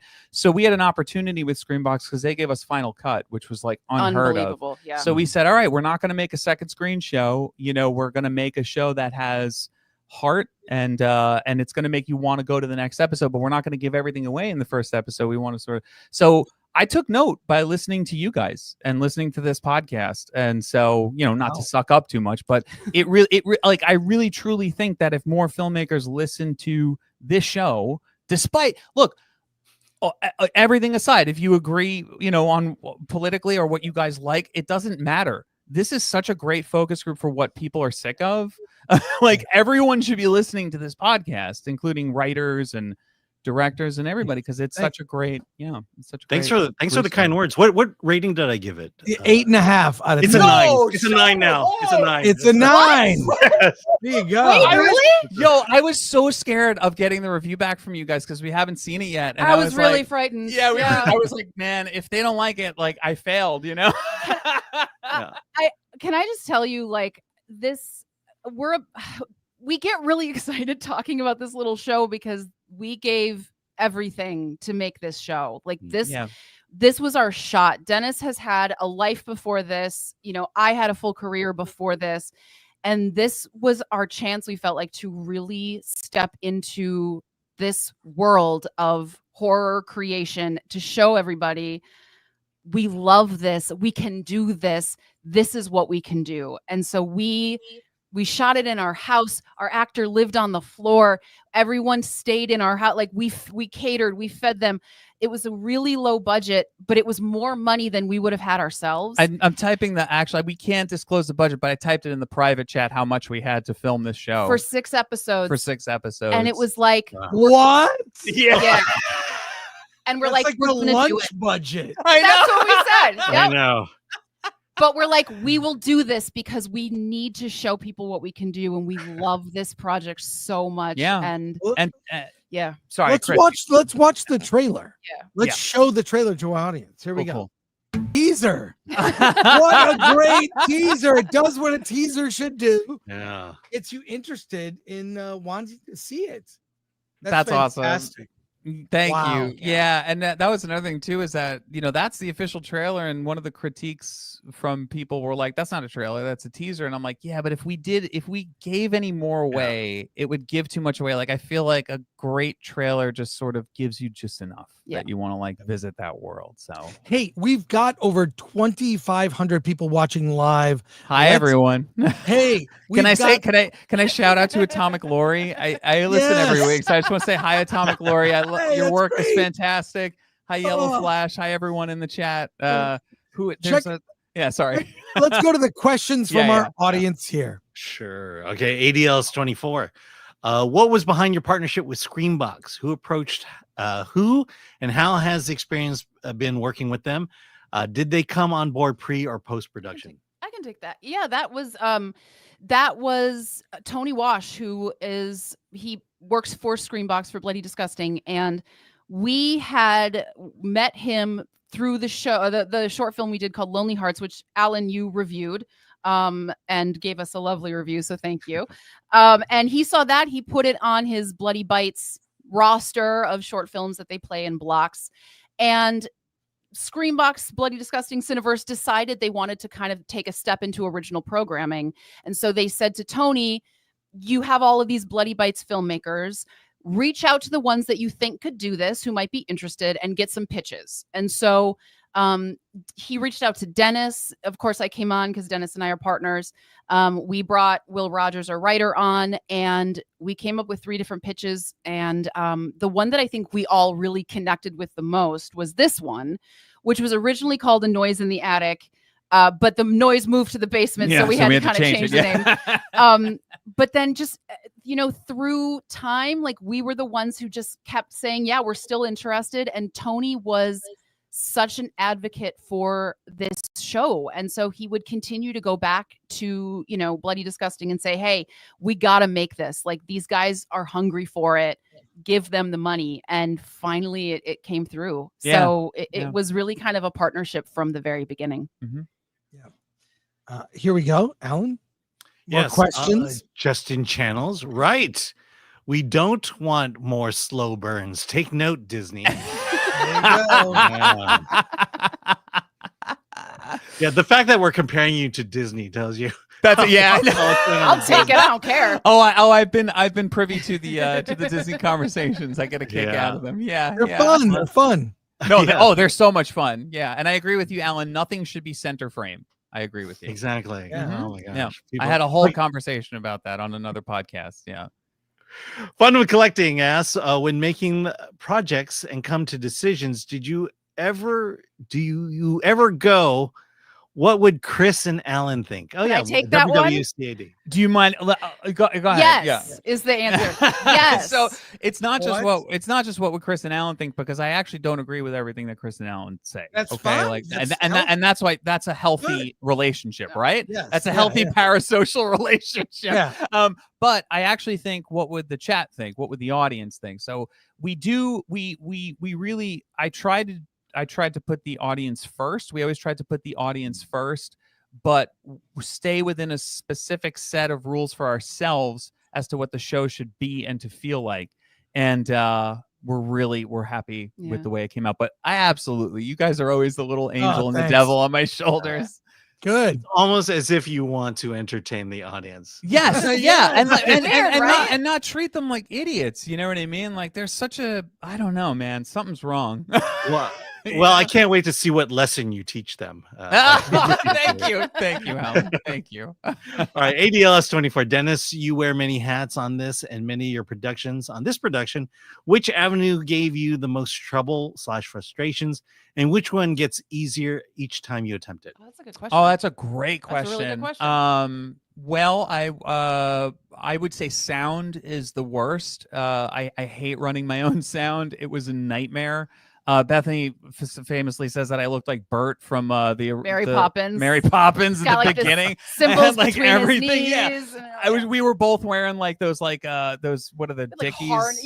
Dickies, onesies, like whatever, big and suits, belts. yeah. Everywhere. So sound I hate. Cinematography has now become just sort of a no-brainer. It's like I've been a photographer for 20 years, so that's like I know what light should look like at this point, so that's pretty easy. Or comes easy. It's not easy, but it comes easy. Yeah, those are the two I think that are really the ones. And then I always like to improve. Bethany is actually, I think, out of the directing actors, I've learned so much from Bethany, because she is an actor, and the way she directs actors is absolutely incredible. Everyone has said it. Like, I've learned so much from this woman about how to talk to actors, rather than just be like, yeah, go over there and that's what you're doing. Yeah. You know? Yeah. Well, thank you. I just yell at them, and it seems to frighten them enough to do what I want them to do. So that's good. Kevin and Tice, how did you gather your crew? Well, I looked in the mirror. Literally, the most crew we ever had was 4, including us. But it was usually just Dennis, myself, and Katrin Nugent, who plays Tessa. Yes. It was almost all of episode 1 was just the 3 of us. There's a shot in the first episode where Tessa kind of does a circle around the upstairs with a flashlight, and then a circle around the downstairs with the flashlight. And that was just the 3 of us in the middle of the night, like on the floor, trying to figure out the best way to do it. And then after that, like going to bed. Yep. So Yep. it was just kind of whoever had free hands, Yeah. including Katrin. But I'll say we did have, on the days that we did have a tiny crew. We had this great guy named Phil Ortiz who helped me out with the cinematography. And then we had Tony there for 2 weeks. Tony Wash, our supervising producer. And then we had a couple of hands on set for like the library scene in episode 2. But it was just like, hey, do you want to work on this thing? We're desperate. Yeah, we need hands. Yeah. All right, ADL is 24. Bethany, what was it like finally stepping behind the camera for the first time? Was it everything you thought it would? You thought in your head, and what surprised you most about your own abilities as a director? Oh my gosh, what a question! That's a great question. Thank you. I loved it. It was so great to not have to put on makeup in the morning, to not worry about what I looked like on camera. Like, it was just such a relief to be able to wake up and throw my hair in a bun and put on a boiler suit and just work. I have such a love of the, like, everyone has to work together. It's choreographed, you know, like if it's a oneer or if it's just like everyone has to kind of be moving, it's choreography, and I love it so much. And I don't care what side of the camera I'm on. I just want to be a part of it. And I think the thing that surprised me, or that I liked the most about directing actors, is, you know, anyone who's taken an acting class for any amount of time, you kind of know the classic games and exercises that actors do. And there was one time where we were filming the scene between 2 people, and it had to get really tense and really it really had to flow really quickly and dramatically, and it felt super stilted. And I could tell they were forcing it. They were trying to make this emotion happen, and it wasn't working. And so there's this acting exercise where it's a 2-person scene. This actor A, your job is to leave. That's all you have to do. Actor B, you cannot let actor A leave. So you have to do whatever you need to do to get them to stay. Actor A, you have to leave. And I said that to both of them. And the scene became just like so dynamic and beautiful and awesome. And it was really exciting to kind of pull those tools that I didn't even realize were in my tool belt out. Amazing, right? It was fun. Yeah. You don't play Zip Zap Zop beforehand, do you? Dude, I love Zip Zap Zop. I was just going to say, Alan, Bethany is very much into improv, and I was like, the two of you should do a little improv before the show is over. There you go. I will Zip Zap Zap. One last question here. We'll end with this. Fun with collecting, being big Film Threat fans, when you eventually make the movie about Chris and Alan, what popcorn bucket would you design? Wow. Wait, that's actually great. That's a really good one. I would have to do an R&D on this one, but I do believe that I know that Alan's would be saying something about like you're muted. Like, Alan, you need to have a shirt that just says you're muted, because that's what every time I listen, I always say, you're muted. You're muted. I am. I'm muted. Yeah, I can't unmute him. That's the problem. I feel like it's and Chris, you would probably have like I don't know, man. I got to think about that. That's a tough one. These what are would really you do? good What questions. popcorn bucket would you do for? It would be an IKEA chair. Oh yes, the IKEA chair. Yes. Oh, absolutely. Yeah. That's great. I'll defer to that. Well, I just want to say congratulations on the series. How can people see it? You can get it on Screenbox. That they have an app, and then you can also get it through Amazon, I believe, too. You can get like Screenbox through Amazon, Roku. Yeah, so any way you get a streaming channel, that's how you get it. I think you can watch it on your computer as well. But yeah, if we're trying to get to #1 on Screenbox, if you like mystery, if you like horror, you're gonna love this show. You're gonna want to sit and like try to figure it out with everyone else. Yeah, we don't hold your hand at all. Yeah, we don't hold your hand at all. And there's also a really fun ARG that's going on online. In accompaniment with it. So awesome. Dennis, Bethany, congratulations. Thank you so much. Check it out. The Trouble with Tessa. All 6 episodes up, or they're coming. They're coming. Yeah. All 6 episodes will be officially up, I think, first week of August. But next week we'll have episodes 3 and 4. Episodes 1 and 2 are up right now. So episodes 3 and 4 are up next Tuesday, and then the Tuesday after that, episodes 5 and 6. And this is where you pull off the Disney. Exactly. Exactly.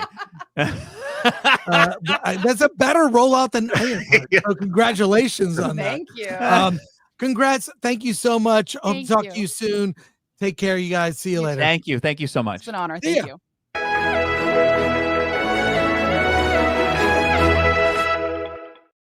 That was a blast. Wow, love that that was old, a lot of fun. You know what love we the should do? ego stroke here. You know what we should do?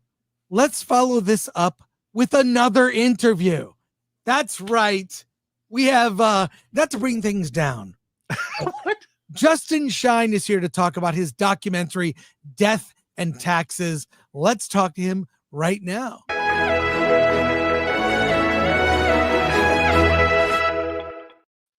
Hey, Justin, thanks for joining us on the Thanks show. for How's it having going? me. It's a hard act to follow, man. I don't know, if we can talk about taxes in a fun way, but hopefully we can. I'm very interested in taxes. I saw a fun video on YouTube that was like a current day person serving the military talking to a military vet from the American Revolution. And they met and had a whole conversation about taxes. Like, they got rid of that 2% T tax. It's like, oh no, we get taxed like 40% now. It's like just shows how the pendulum has swung one way in the most horrifying way. That what in the American Revolution, why that was fought and how that is so slid little by little, like a frog in a boiling pot. Things have gotten awful. Tell us about your documentary, and I want to show everyone here the trailer too.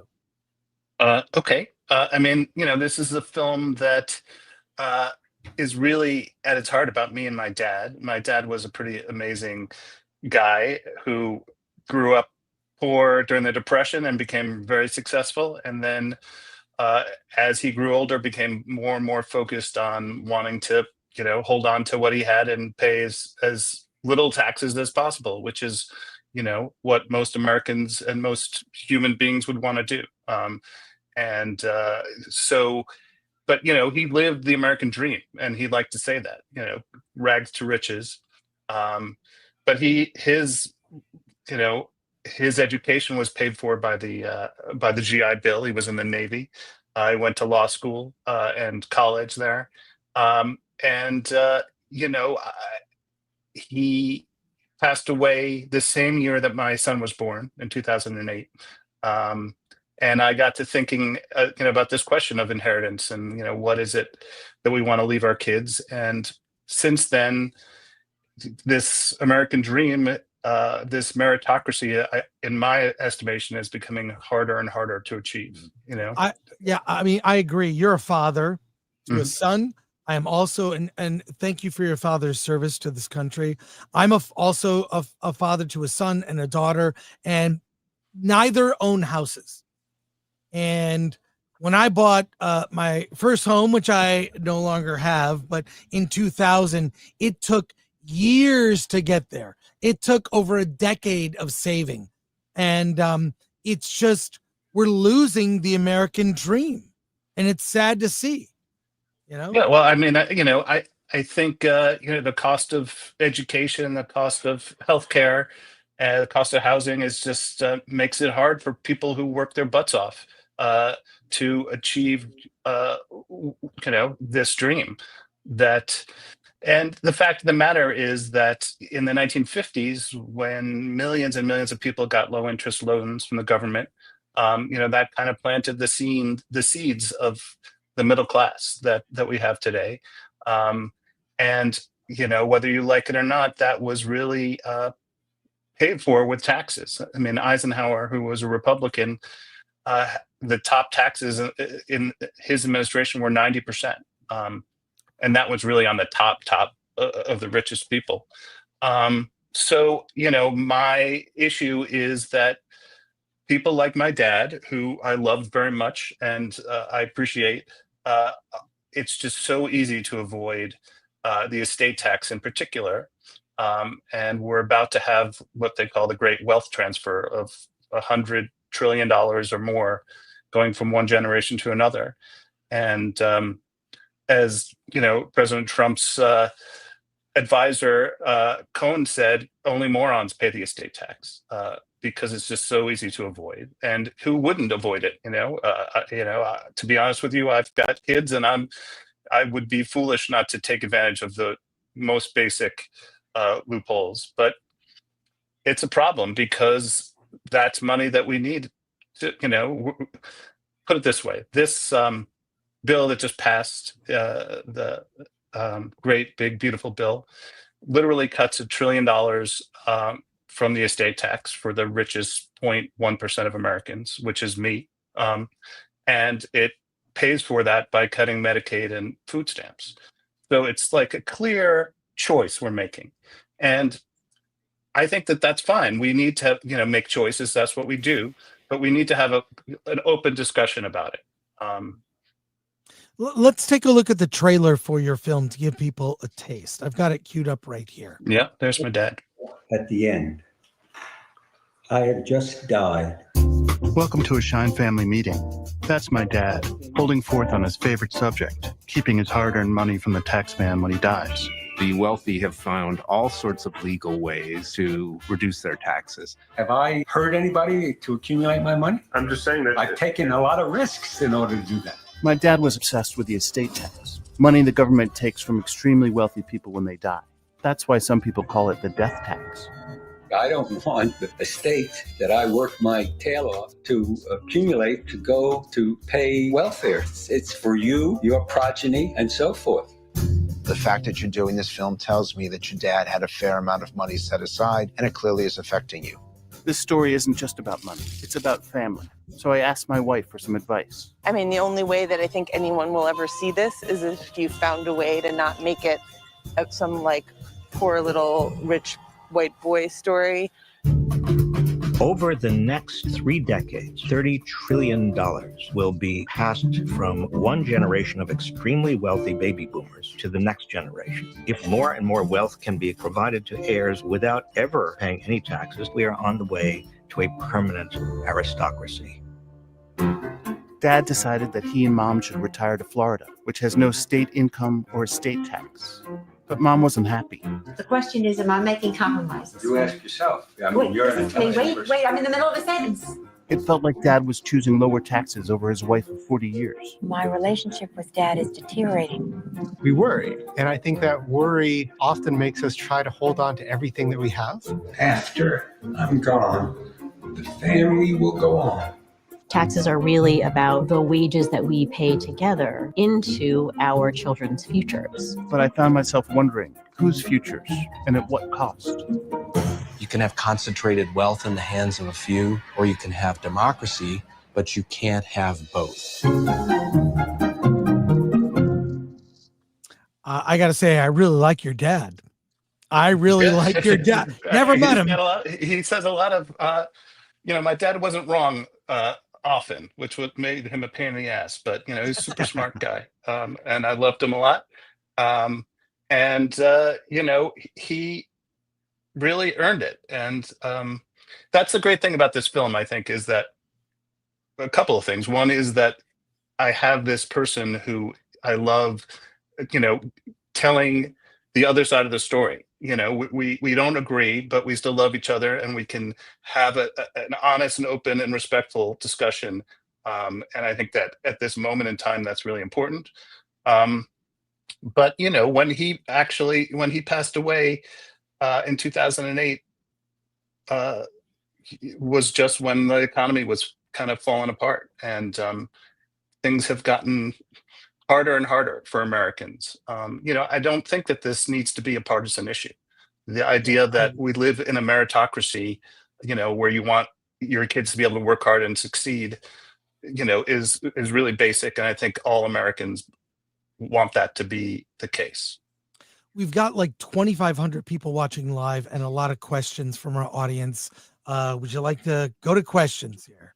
Sure. Why not? Let's do that. Here we go. And real quick, when is the movie coming out? Is it VOD? How can we see it? Yeah. So the film is actually coming to theaters in New York tomorrow, the 17th at the IFC. It'll be here for a week, and then it'll be in LA on the 25th per week. And then we're going to be moving around the country, showing the film and having discussions. It's really, for me, about having the discussion. This film doesn't necessarily have any specific answers. It asks questions, and I've got people on both sides of the issue talking in this movie. I noticed that, and I think the best documentaries ask questions. Alan and I see a lot of documentaries. We've noticed a trend. They're very polarized. You've got them on one side of the aisle or the other. And I don't like either of those kinds. Who wants to watch that? I don't want to watch that. Yeah. It seems like the premise and the thesis is decided before the movie is being made. And I like to see movies that ask questions. Yeah. I can't wait to see that. I mean, I do have to say that this is a tough discussion because my family's going through it right now. My parents were not rich, but they were very middle class. And the best thing they ever did was buy property. They bought their home. We bought a restaurant.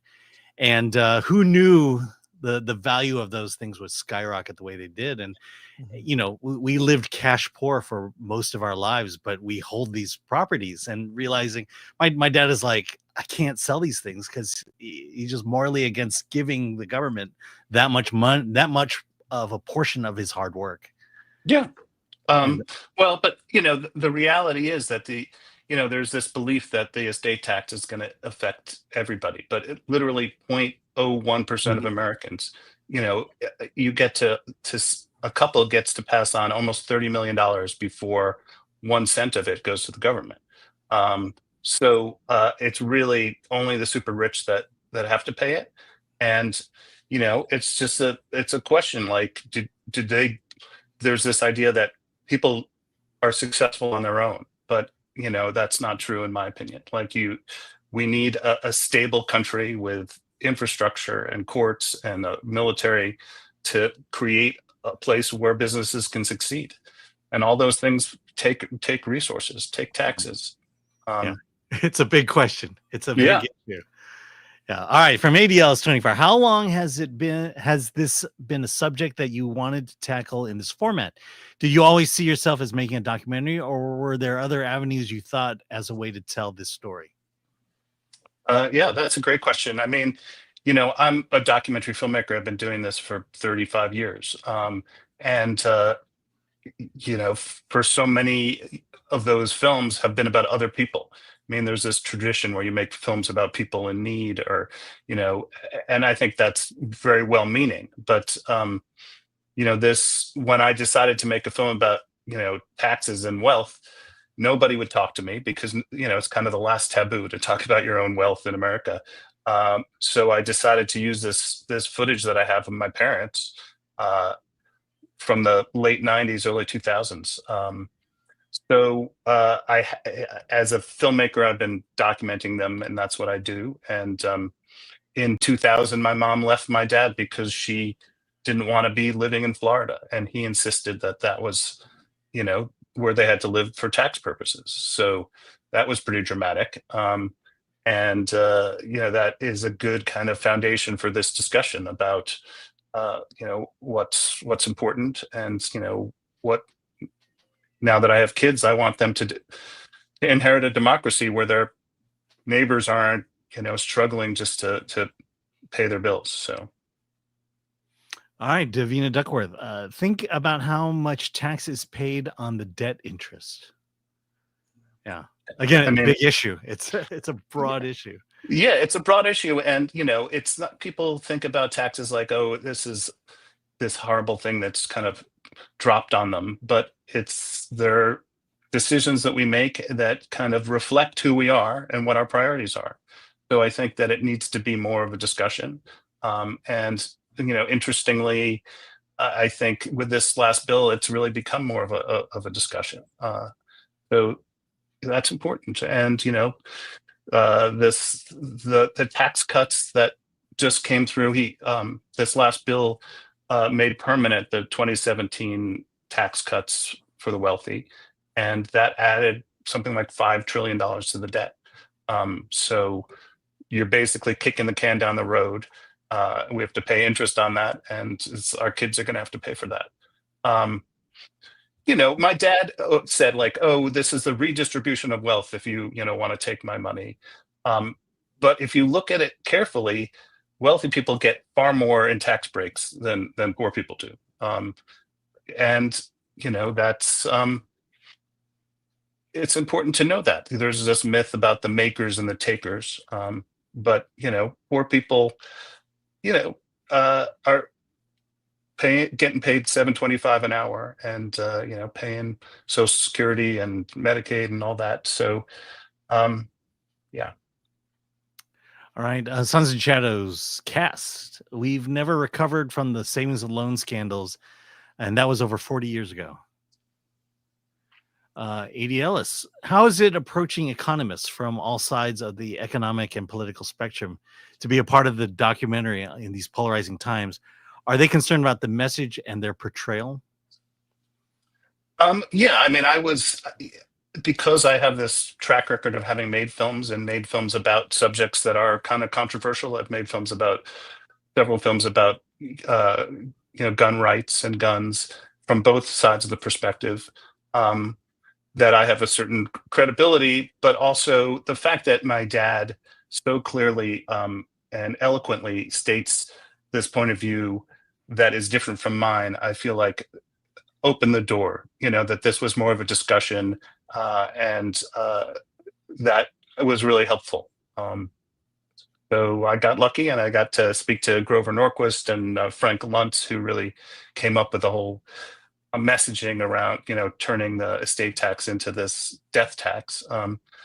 And, Stephen Moore, people like that. So I think it's important. And, even though we disagree about a lot of things, they deep down, they were very open about the fact that they think that massive wealth inequality is not good for our country. It's just a question of how do we fix it, really.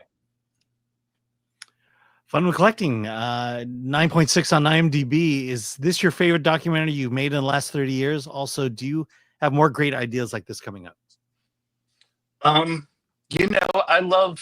I also shoot documentaries for other people, and there's nothing like being in the middle of an unfolding scene, whether it's my parents arguing about their relationship or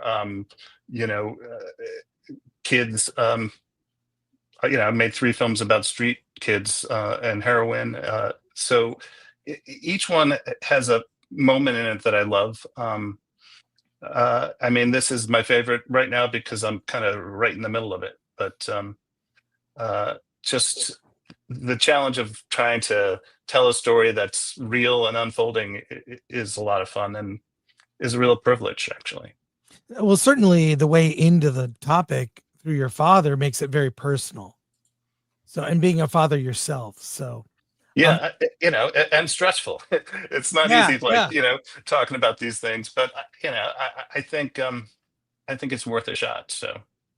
And I want to direct people to the website, deathandtaxesfilm.com. There's a list of theaters here. You can request a screening. There's other material on the website, screenings that are upcoming. Here we've got the dates. You can learn more. LA, New York, San Francisco. So all over, go to deathandtaxesfilm.com. Check out all the information there. I want to say thank you, Justin. Yeah, I really appreciate it.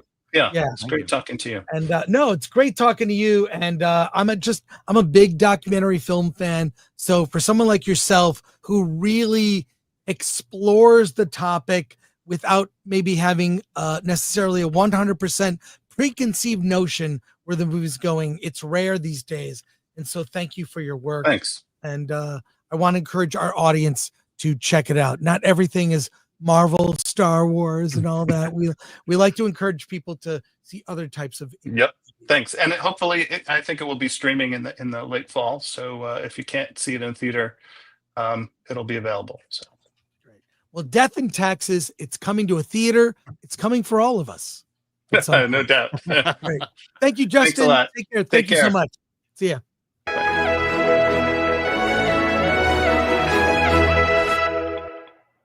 Was great. Back to back, 2 great interviews in a row. That was awesome. I make no secret about the fact that we cover your Superman, your Fantastic Four, your nerd stuff. That's great. I love that stuff. But I have a balanced media diet. I like a good documentary.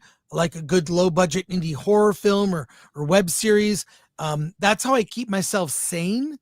I'm not always looking to the mainstream. In fact, we're seeing some movies this for Friday's show. Eddington, not exactly mainstream. Alan, you're going to see Smurfs. I'll see the Smurfs. Yes. Yes. Thank you for Rihanna. Yeah. Thank you for taking that blue bullet for me on that one. So yeah, we just try to like look, if you balance it, it's it doesn't make it as bad. You know what I mean? It's like, this Superman movie I didn't love really, but if you balance with watching other stuff, there's great stuff out there. So, and we will review Death and Taxes because I think we have a link to see it. We should review it in the coming weeks. If not on the site, I mean, we've had a review for it on the site for a while. Oh, we do. We have a review on the site already. Okay, great. 8.5. So yes. We try. Look, Film Thread is this really small company.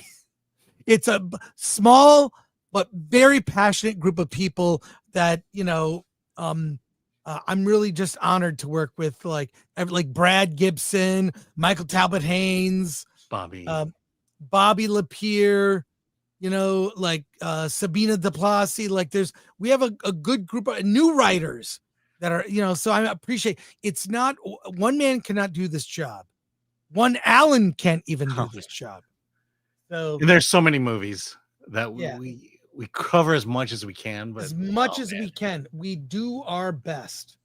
We do our best. So, yeah, well, that's going to wrap it up for us today, I think. I want to thank Atomic Lori. Thanks to our mod, Lord Thoth, MK Solid jamming on the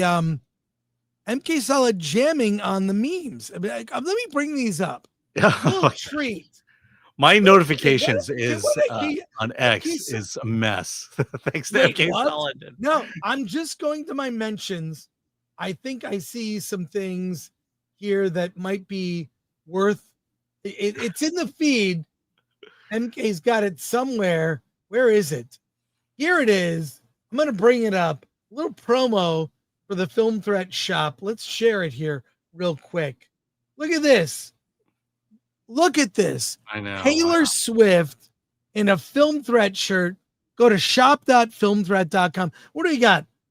Look at Cody these. Johnson. Look at The that. ladies of Film Threat here, sporting Film Threat stuff. Look at that. You get Anya Taylor-Joy. Oh, Anya Taylor-Joy. Yeah. She's got some ice cream.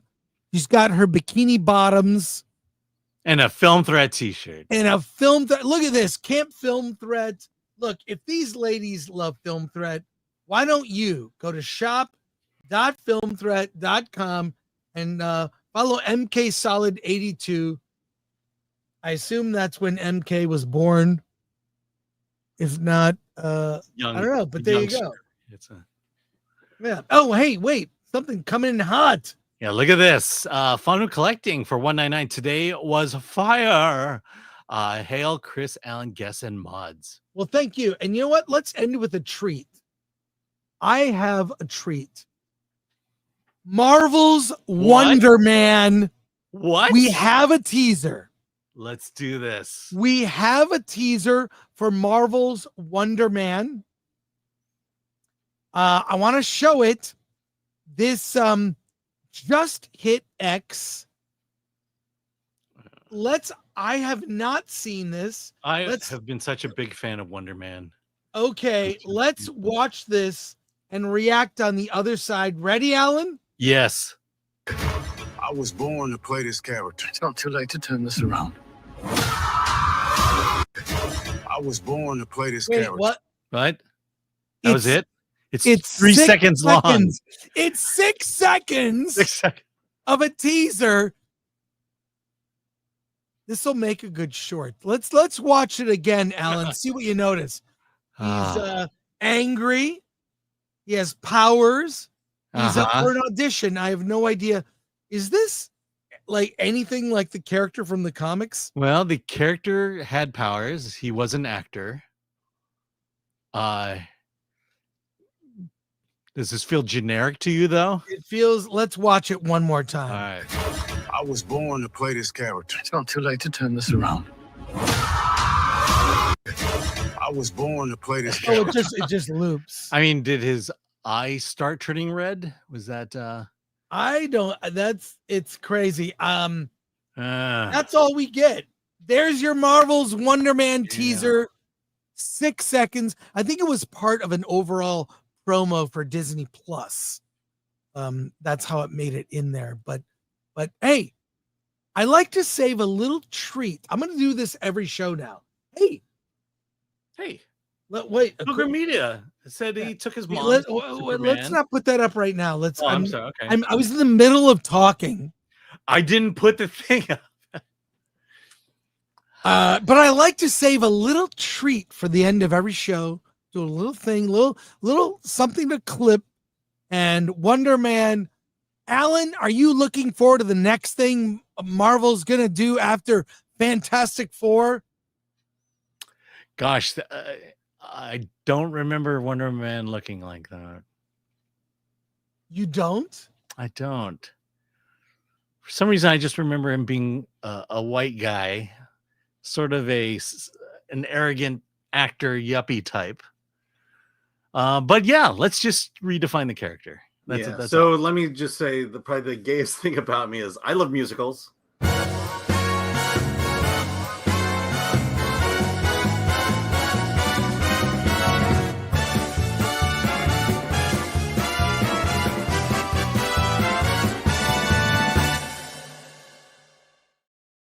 That may be a good way to end.